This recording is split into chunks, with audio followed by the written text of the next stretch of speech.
In this video, we're talking about a young woman named Emily Carter, a girl whose life looked ordinary, until investigators discovered a darkness that had been following her quietly, patiently, obsessively. The most disturbing part of Emily's case isn't the crime itself. It's the moment detectives realized she knew her killer long before he ever touched her door. What was the secret she tried to tell her best friend that night? Why were two different men watching her from the shadows, neither knowing the other was doing the same? And when the final truth surfaced, it didn't just expose the killer. It revealed a hidden trap Emily had fallen into without ever understanding she was the target. A truth so haunting, it still echoes through every room she once called home. Welcome to Unforgotten Crimes. Thanks to all my viewers and subscribers for your support. Stay tuned for daily true crime updates. Don't forget to subscribe. The street looked peaceful that night. Too peaceful for what was about to unfold. Maple Ridge Lane was the kind of neighborhood where porch lights glowed warmly. Neighbors waved during evening walks, and nothing truly terrible ever happened, or so everyone believed. But at 2:17 a.m., a single porch camera captured something that no one on the street would forget. A shadow moving across the Foster home's front yard, slow, almost deliberate, as if pacing waiting. Inside that house lived 23-year-old Emily Hartwell, a name that would soon echo across every news station in the state. Bright, ambitious, endlessly gentle. Emily was the last person anyone would imagine at the center of a nightmare. Earlier that day, she'd posted a picture of her cat curled on her lap, captioned, "Quiet days or blessings." She had no idea it would be her last post. Hours later, her phone stopped responding. Her bedroom lights stayed on, and the security system she always activated because she was careful, almost overly cautious, was suddenly and inexplicably turned off. The documentary narration begins soft but haunting. Sometimes evil doesn't break down doors. Sometimes it slips quietly into the places we trust the most. Neighbors reported nothing unusual. No screams, no banging, no shattering glass.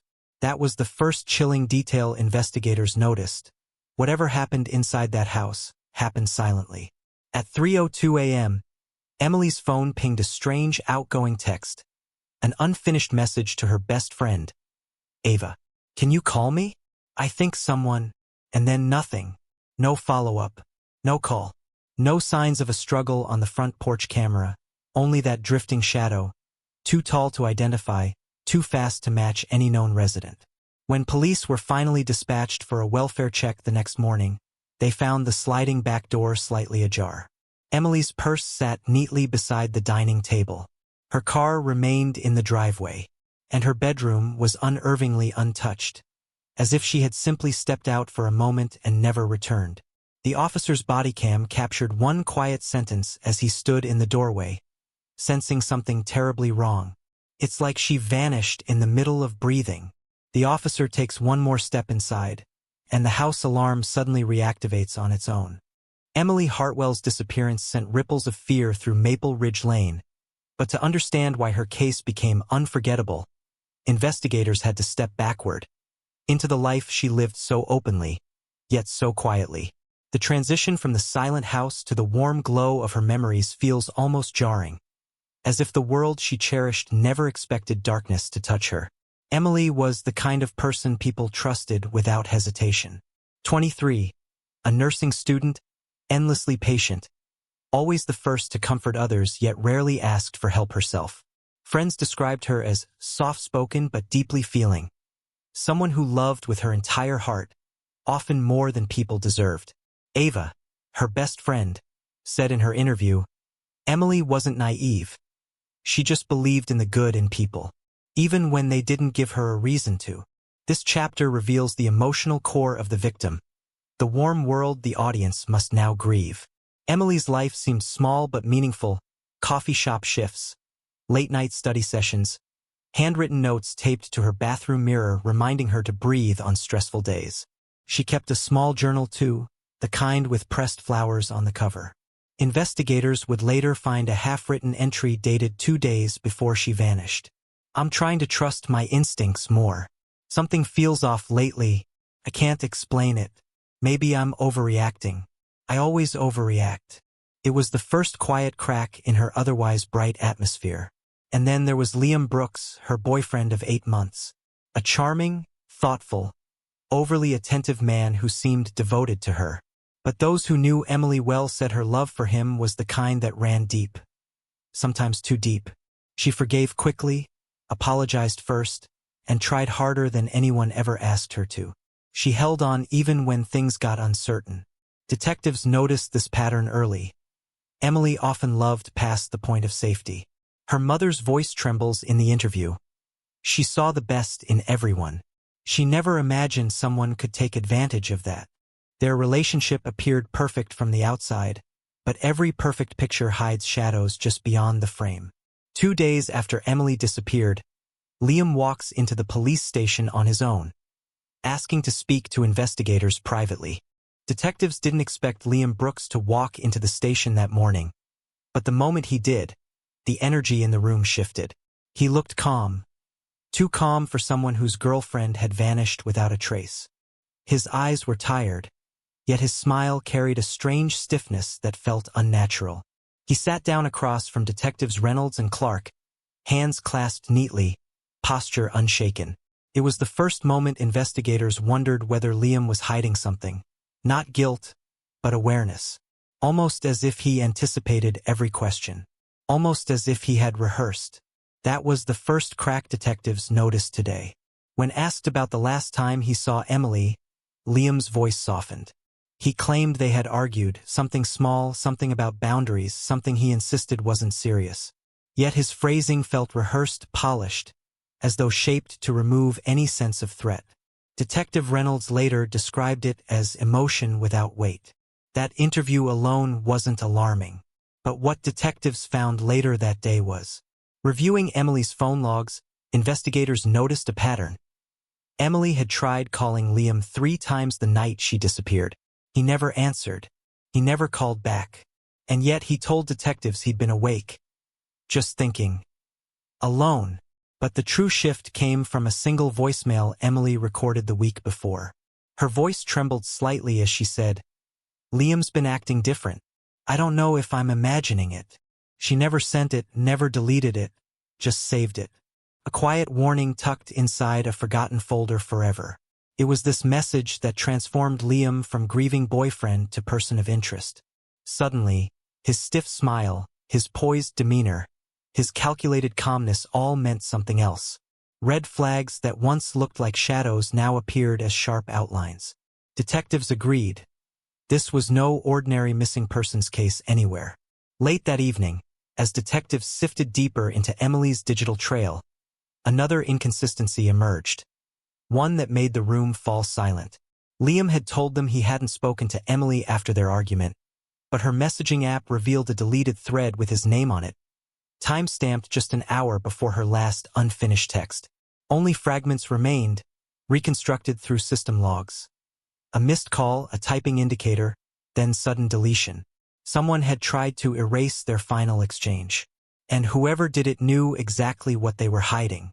It was the first undeniable lie exposed. Detectives decide to bring Liam back in. This time, not as a witness, but as their first potential suspect. The moment detectives labeled Liam a potential suspect, the investigation widened, not toward him, but toward Emily herself. If her final hours weren't as simple as a lover's argument gone wrong, then what was she dealing with? What was she hiding? Something in her deleted messages suggested a life more complicated than the gentle image everyone knew. A seamless transition follows from the previous chapter. As officers prepared to call Liam back in for questioning, analyst Mara Jensen brought forward a discovery from Emily's cloud backup. An encrypted folder Emily had named simply private. It wasn't password protected, just hidden, almost as if she wanted it found. But only if something happened to her. Inside were screenshots, dozens of them. Messages she never showed Ava, never mentioned to her mother, never hinted at publicly. Most were short, vague, but unsettling. Anonymous numbers. One-word replies. Late-night texts asking if she was alone. Worse, there were messages from someone saved only as R. Their tone was warm at first, almost friendly, but with a subtle edge. "You don't talk to me like you used to. I hate when you pull away. You know I notice everything." Detectives felt the shift immediately. This wasn't Liam. The writing style, the timing, the patterns, it didn't match his digital footprint at all. A second life began to take shape before them. Emily had been confiding, responding, and eventually distancing herself from someone who clearly didn't want to be pushed away. The mystery sharpened when Emily's journal provided context. One entry read, "I should have told someone about him, but I'm scared they'll think I made a mistake I can't undo." That single line reframed everything. Emily wasn't just scared. She was hiding from someone. But who? Detectives dug deeper into her bank statements, finding an unexpected charge, one recurring payment of $29.99 to a privacy app, registered under her personal email, for the last 7 months.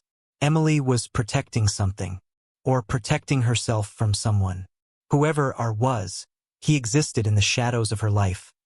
Unknown to friends, unknown to family, unknown to Liam. A ghost in her messages. Analyst Jensen finally traces one of the anonymous numbers, and it comes back linked to someone Emily had spoken to the day before she vanished. The phone number traced by Analyst Jensen changed everything. It pulled detectives directly from the vague shadows of Emily's secret communications into the unsettling form of a real person, someone who wasn't supposed to be anywhere near her life. The transition from the previous chapter was immediate.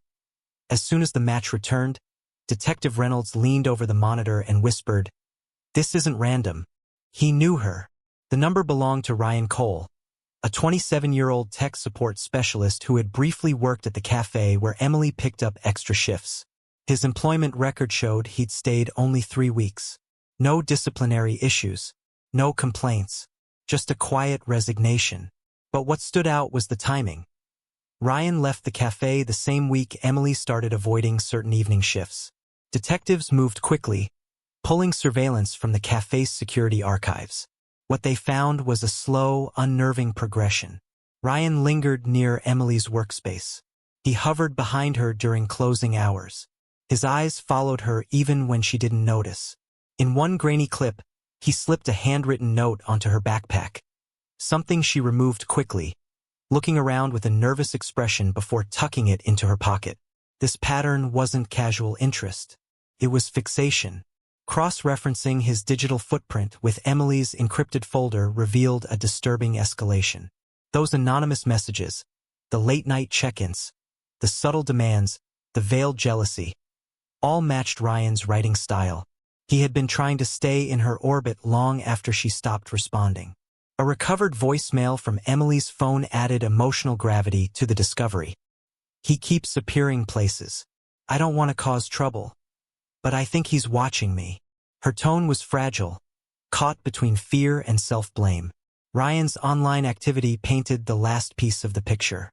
Detectives found dozens of late-night searches linked to Emily's name, her school schedule, her volunteer shifts, even her jogging route.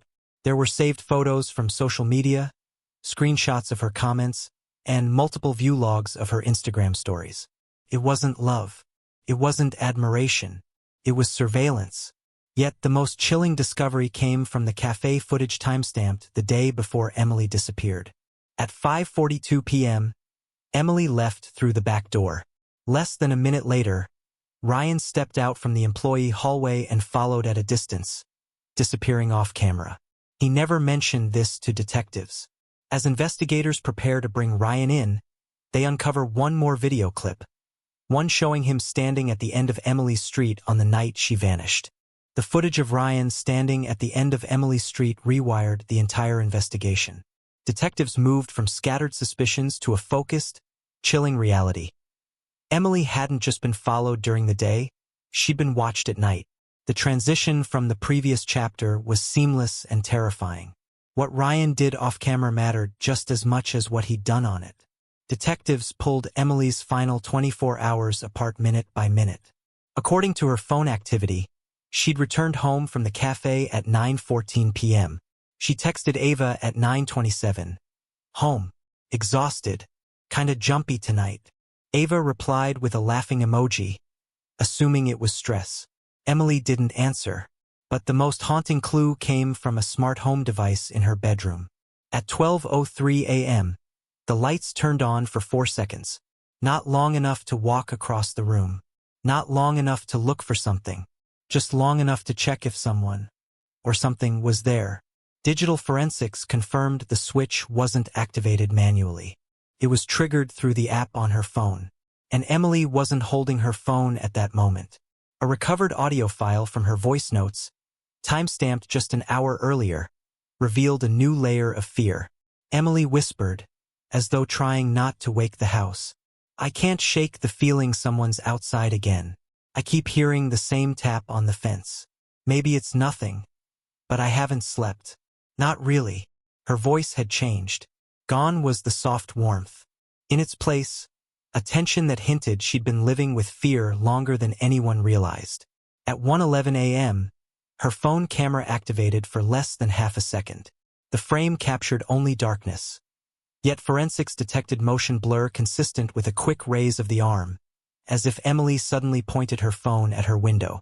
The last confirmed moment Emily was awake came at 2:04 a.m., when her bedroom floor sensor registered a single step. Not walking, not moving across the room, just one step forward, and then nothing.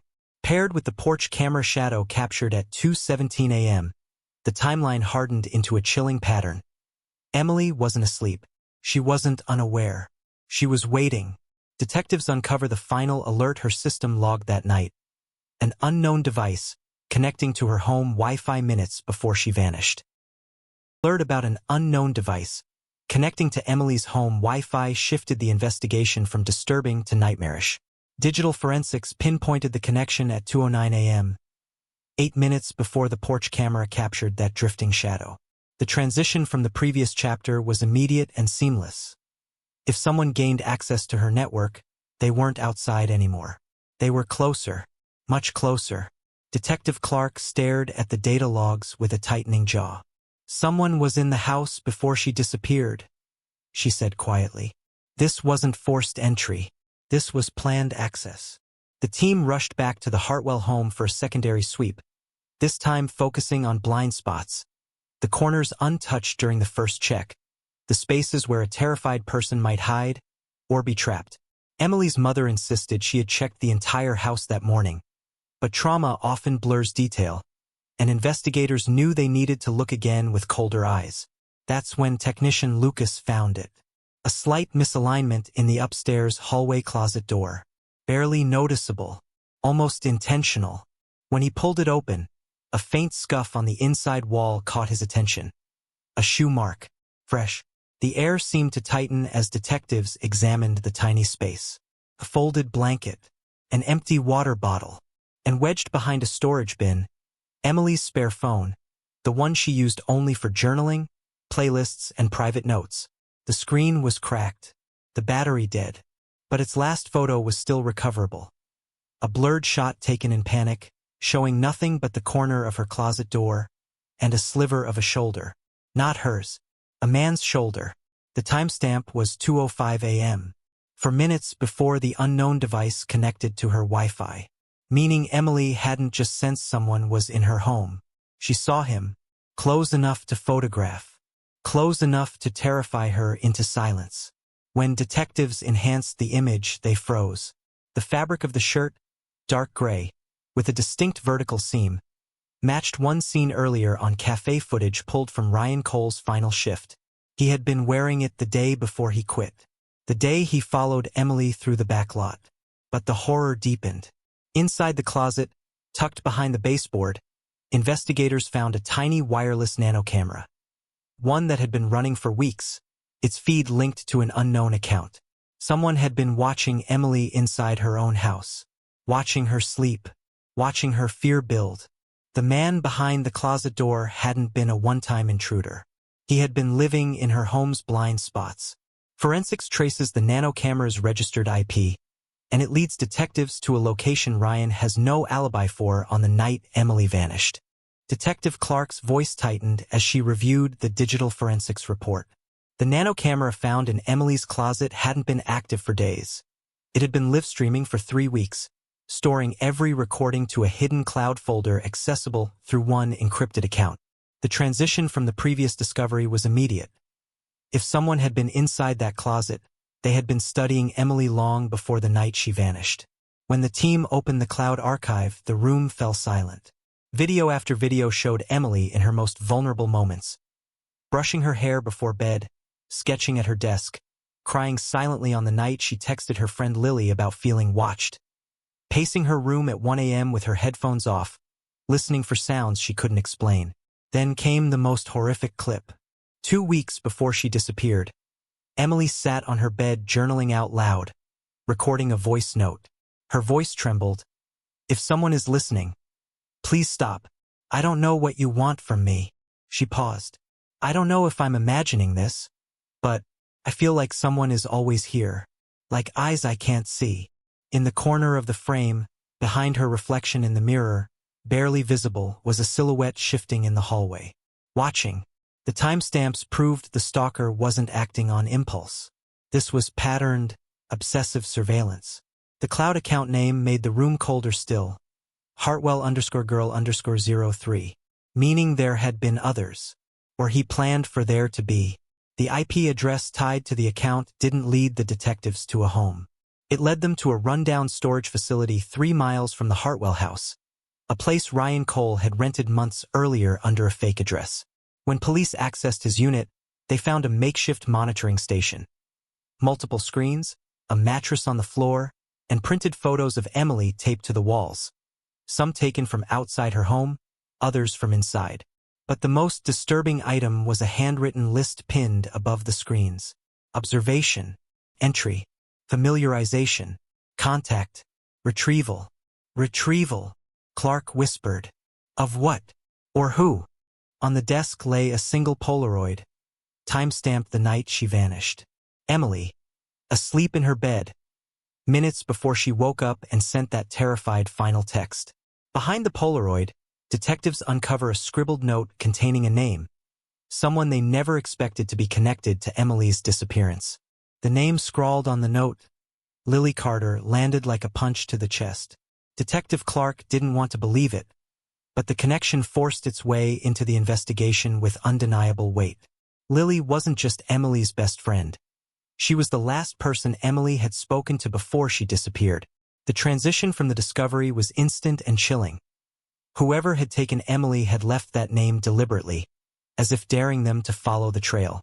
Clark found Lily sitting alone in the station's interview room, her knees pulled to her chest, eyes red from crying. She'd been brought in the moment the note surfaced. When Clark entered, Lily didn't look up, almost as if she already knew why she was there. "Lily," Clark began carefully, "we found something in Ryan Cole's storage unit. Something with your name on it." Lily's breath hitched. "I knew it. I knew you'd find it eventually." The detective froze. "Knew what?" Lily clasped her trembling hands together. "Emily told me. Not everything. She never said the guy's name, but she said she'd been seeing someone she shouldn't. Someone older. Someone who made her feel safe at first, then wouldn't leave her alone." Clark felt her pulse spike. "She met Ryan Cole before he started watching her?" Lily hesitated, then nodded slowly. "She said she met him at a bookstore. He was charming, polite, too polite. She thought it was nothing at first, but then he kept showing up everywhere, school, the cafe, even the bus stop. She tried to back away, but he didn't take it well." "Why didn't you tell us this earlier?" Clark asked, struggling to keep her voice steady. "I tried," Lily cried, "but Emily made me swear not to. She said she'd handle it. She didn't want her parents to know she'd let someone like him get close." Clark leaned in. "Lily, the note. Why your name?" Lily's face drained of all color as she swallowed hard. "Because I was there the last time she saw him." The room went silent. "I went with her," Lily whispered, "to meet him, the night before she disappeared. She said she wanted to end it face to face. I waited outside the cafe. She came out shaking, said he didn't take it well, said he followed her halfway home before she lost him." Clark's voice lowered. "Lily, why didn't you report that?" Lily's eyes filled again. Because he wasn't alone that night. And she finally whispered the name of the person who walked beside him. The moment Lily whispered the second name, the air inside the interview room seemed to collapse. Detective Clark felt her stomach tighten, the fluorescent lights above flickering, as if even they recoiled from what had just been revealed. The transition from her confession was swift and jarring, because the name Lily uttered wasn't an outsider, not a shadowy figure lurking in the background. It was someone painfully familiar. Nathan Hale, Lily repeated, barely able to get the words out. He was with Ryan that night. Nathan Hale, Emily's neighbor, the quiet young man who lived across the street. The one who'd given the detectives water the first night they canvassed the block. The one who claimed he barely knew Emily. The one who told them he hadn't seen her in days. Clark steadied herself. You're absolutely sure? Lily nodded, tears streaming down her cheeks. I saw them together. Ryan walked out of the cafe first, and Nathan was right behind him. They were talking like they knew each other, like this wasn't the first time. Clark's mind raced. Nathan had slipped through the cracks because he seemed harmless. Awkward, shy, soft-spoken. But now Clark replayed every interaction. The way he avoided her eyes, the way he lingered at his window when they walked up the driveway, the way he talked about Emily in past tense before he should have. What were they doing? Clark pressed. They were watching her, Lily whispered. Emily didn't notice, but I did. When she walked home, both of them followed her from a distance. Clark stood abruptly. Lily, you've just changed this entire investigation. The revelation detonated through the department within minutes. Officers were dispatched to Nathan's residence, but his house sat eerily quiet, curtains drawn, mail piled at the door. Clark approached cautiously, heart pounding as she stepped onto the porch Emily must have passed hundreds of times. She knocked. No answer. Knocked again. Silence. Then, from somewhere inside, soft, slow footsteps. Police! Clark called out. Nathan Hale opened the door. The footsteps stopped. Clark signaled her team, and with a forceful kick, the door splintered open. The house smelled stale, untouched, as if time had stopped days ago. Every surface was spotless, too spotless. No photos, no clutter, no trace of a life lived. But in the living room stood something that froze Clark in place. A wall of printed photographs of Emily. Smiling, walking, sleeping. Hundreds of them. And in the center, one chilling message written in thick black marker. She saw me first. Just beneath it, a fresh, wet drip of ink suggested Nathan had been there only moments before. Detective Clark stared at the wall of photographs, her pulse thrumming in her ears. The message, she saw me first, still glistened, the ink so fresh it hadn't fully dried. Nathan Hale had slipped through their fingers by minutes, maybe seconds. The realization burned. The transition from his empty house into the next phase of the investigation hit like a shifting tide. No more shadows, no more assumptions. Nathan wasn't an incidental neighbor.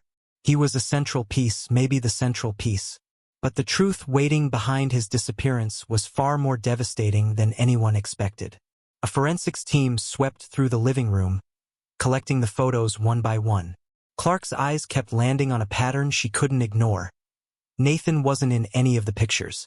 It wasn't admiration. It was obsession built from distance. He had been watching Emily long before Ryan Cole ever appeared in her life. Detective, one of the techs called, holding up a plastic evidence bag. Inside was a cracked phone, its case decorated with tiny flowers. Emily's phone. Found in Nathan's house. Clark swallowed hard. Get it to digital analysis immediately. Hours later, the lab results arrived, and they were catastrophic. Detective, the tech said, voice tentative. You need to see this. The phone had been wiped, but fragments of audio files were recovered. Voice notes Emily recorded the days before she vanished. The first few were short. Fragments of anxiety, sleep deprivation, and fear she couldn't name. Then came the final file. Emily's trembling voice whispered through the speaker. He won't stop. I keep seeing him outside my window.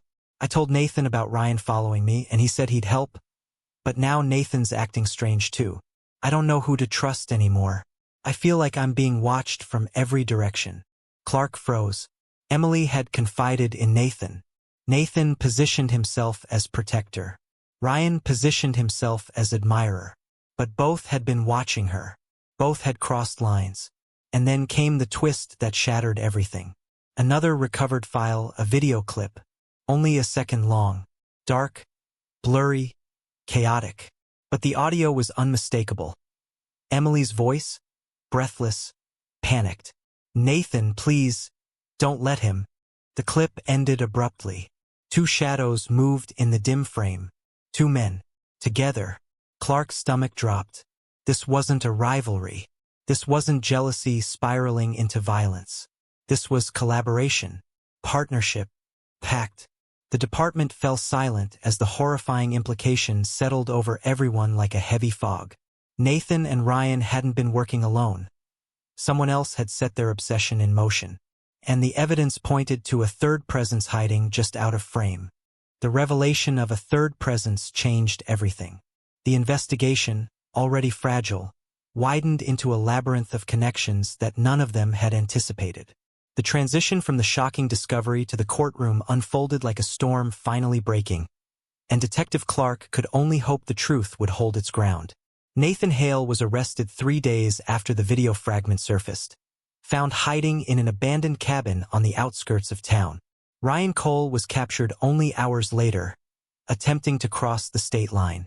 But the mysterious third figure remained faceless, a shadow that pushed the case toward public frenzy. The courtroom overflowed during the trial. Families, reporters, and strangers gathered to witness the unraveling of a story that had gripped the community. Nathan sat stiff, eyes hollow, while Ryan appeared shaken, twitching at every mention of Emily's name. Their attorneys argued manipulation, psychological instability, and blurred lines of influence, but the evidence stood like stone. The photos, the phone, the voice notes, the final fragment of Emily's plea. Together, they painted a picture of obsession woven tightly between two unstable minds. Yet, the prosecution revealed one last blow. The third figure was never a person. It was an online forum, anonymous, dark, and manipulative, where Nathan and Ryan had met, reinforced each other's fantasies, and fed delusions that spiraled into reality. A digital ghost, not a living one. The court gasped as messages exchanged between the men were read aloud, revealing a chilling pact. She's perfect. You watch. I follow. No one will ever understand her like we do. It was enough. When the verdict was finally delivered, the room fell eerily silent. Nathan Hale guilty on all counts. Ryan Cole guilty on all counts. Life sentences without parole. Justice on paper had been served, but justice never brings back the dead. Emily's parents sat together, hands intertwined, tears streaming quietly. Clark watched them from across the room, the ache settling heavily inside her chest. The courtroom victory felt cold, hollow. Nothing could fill the vast space Emily had once warmed with her laughter, her softness, her dreams. Outside, memorials stretched across the street. Flowers, photos, handwritten notes from classmates and strangers. The town moved slower, spoke softer. Everyone felt her absence. The world had continued turning, but with a noticeable tilt. Clark placed a single white rose at the center of the memorial. "We found the truth," she whispered. "But I wish we'd found you first." As she turned to leave, the wind lifted one of Emily's photos, sending it fluttering gently onto the pavement. Her smile bright, hopeful, forever frozen in the life she never got to finish.